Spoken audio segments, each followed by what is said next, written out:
Boeing's CEO, Kelly Ortberg, has ignited a political firestorm by boldly clapping back at Donald Trump over a controversial move to shift some manufacturing to Mexico. In response to Trump's aggressive new tariffs on foreign manufacturing, Boeing is now rethinking how it builds its planes and where.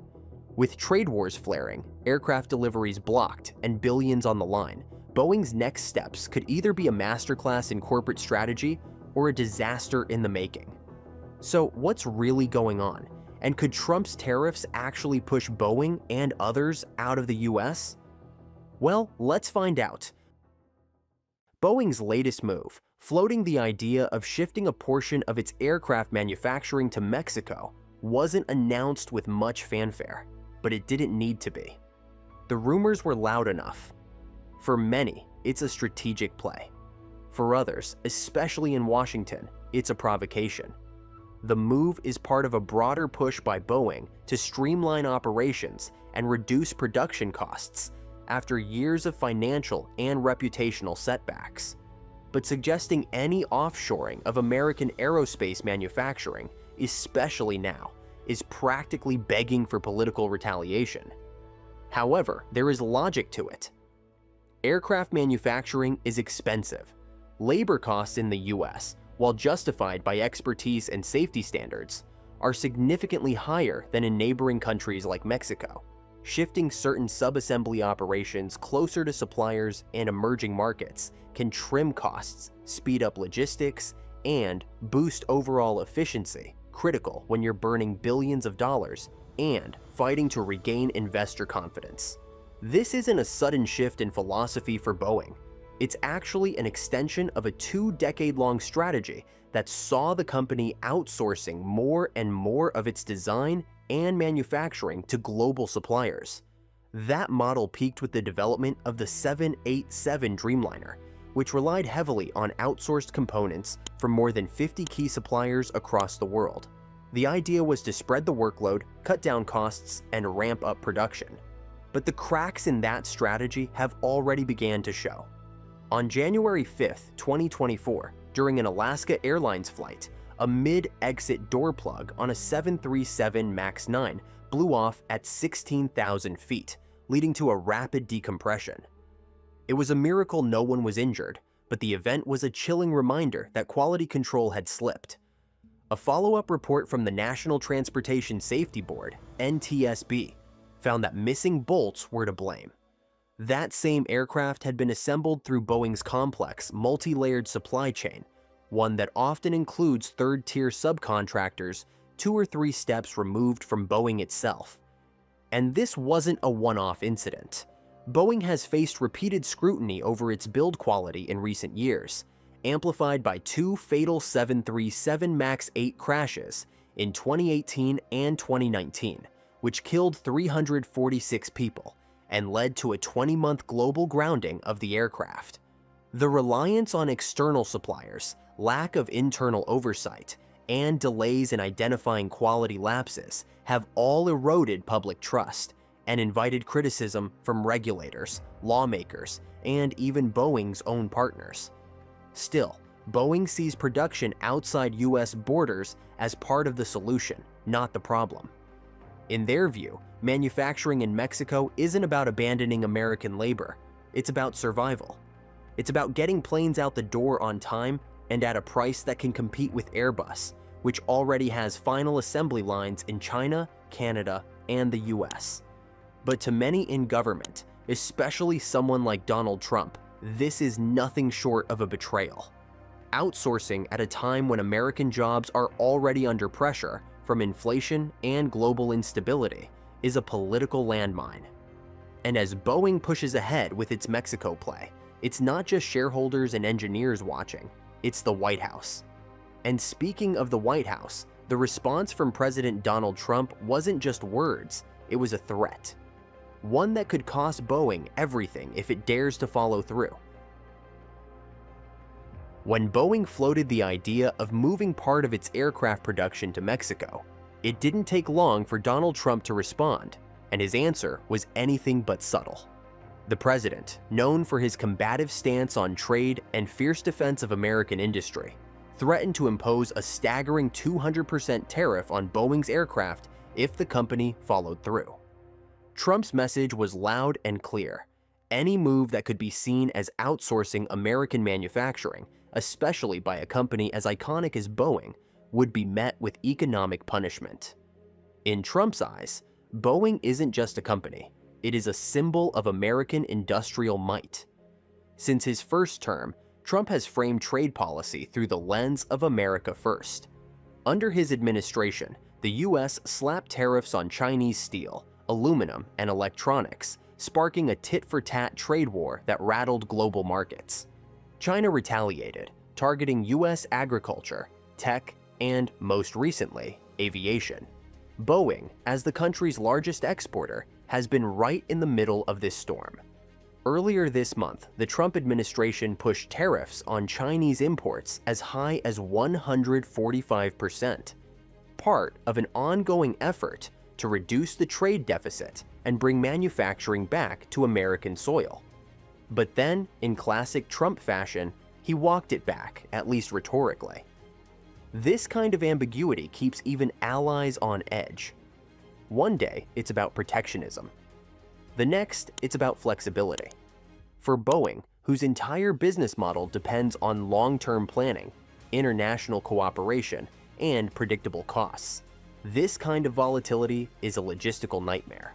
And because of such moves, CEO Kelly Ortberg believes it is necessary for Boeing to double down on its global strategy. So let's break down that corporate clapback. When Donald Trump threatened a 200% tariff on Boeing planes, most companies might have panicked. Not Boeing. Not this time. CEO Kelly Ortberg didn't flinch. Instead, he made it very clear. Boeing wouldn't be strong-armed into abandoning strategic decisions just to appease political pressure. His message wasn't just to Trump, it was to investors, global partners, and any other CEO watching from the sidelines. Boeing would chart its own course, regardless of the noise coming out of Washington. Ortberg took to the earnings call like a man with a plan. Rather than backpedaling, he doubled down. "I'm not going to let this derail the recovery of our company," he said bluntly. He acknowledged the noise surrounding the trade war and the headlines about China halting Boeing jet deliveries. But then he made the pivot, one that corporate America doesn't often make under the glare of political heat. He emphasized flexibility. If China won't take the planes, other customers will. He pointed to strong demand from airlines in India and Southeast Asia. Boeing, he said, had no shortage of eager buyers. That wasn't posturing. The company had about 50 planes lined up for delivery to China in 2025, including 41 already built or being built. With that deal now uncertain, Ortberg laid out a calm contingency plan: reallocate those planes. The CEO made it clear Boeing wouldn't continue building jets for customers who are not going to take them. That's not just about efficiency, it's about refusing to be stuck holding expensive assets in a standoff that Boeing didn't start. More than anything, Ortberg's tone reflected confidence in Boeing's long game.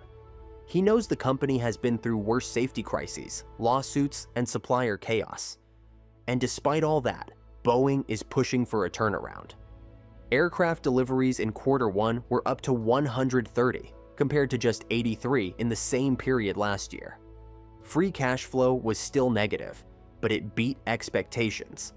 And Ortberg is sticking to his 2025 projection. Boeing will return to positive cash flow in the second half of the year. This wasn't just a CEO managing a crisis. It was a CEO drawing a line in the sand. Ortberg isn't looking for a political fight, but he's also not afraid of one. His stance put other CEOs on notice. Political threats won't rewrite smart business strategies. But even as Boeing scrambles to redirect jets and balance its books, the production struggles, quality control issues, and internal shakeups could jeopardize the recovery Ortberg is trying to lead. For all the headlines about tariffs and trade wars, Boeing's most grueling battles are the ones happening behind its factory doors. While the company is clawing its way back from a near collapse, the comeback is anything but smooth. Boeing's Q1 of 2025 numbers showed promise. Aircraft deliveries rose to 130 units, including 104 737 MAX, marking a significant increase from 83 planes during the same period last year. Revenue jumped 18% to $19.5 billion, a much-needed boost. However, underneath the surface, Boeing is still a company trying to stitch itself back together after years of deep wounds. Since 2018, Boeing has racked up a staggering $51 billion in operating losses. That number isn't just eye-popping, it's a reminder of how long the company has been bleeding. The infamous 737 MAX crashes, production halts, mounting legal costs, and severe supply chain issues have weighed the company down like an anchor. Even now, Boeing is operating under a cap imposed by the FAA, limiting production of the MAX to 38 aircraft per month following the 2024 mid-air incident when a door plug blew out. Boeing hasn't reached that ceiling yet, but says it's producing in the low 30s and plans to request permission to raise the cap to 42 per month later this year. Then there's the space division. The Starliner program, once a bright hope in Boeing's diversification strategy, has been plagued with technical failures. A recent mission returned astronauts to Earth using SpaceX's Dragon capsule instead of Boeing's craft after helium leaks, and thruster degradation sidelined the Starliner mid-mission. NASA has ordered another uncrewed test flight, putting further pressure on a program that was meant to symbolize Boeing's innovation, but now stands as a symbol of delayed promises. So, Boeing's pushback against political interference isn't just about corporate independence. It's a signal that major companies are worried, not just about tariffs, but about the direction things are heading. If a company as large, visible, and nationally important as Boeing can be threatened into changing its strategy, what message does that send to smaller firms trying to compete globally? Maybe Boeing is drawing a line in defense of operational freedom. Or maybe it's just the first visible casualty in a system that no longer knows how to balance politics and profit. Either way, this isn't just Boeing's story anymore, it's America's. So, what do you think about Boeing's bold stance against political pressure? Is this a smart business move or a risky gamble in today's global economy? Drop your thoughts in the comments. We'd love to hear what you think. And if you found this video insightful, make sure to hit that like button and subscribe for more such deep dives. Until next time, stay sharp and stay curious.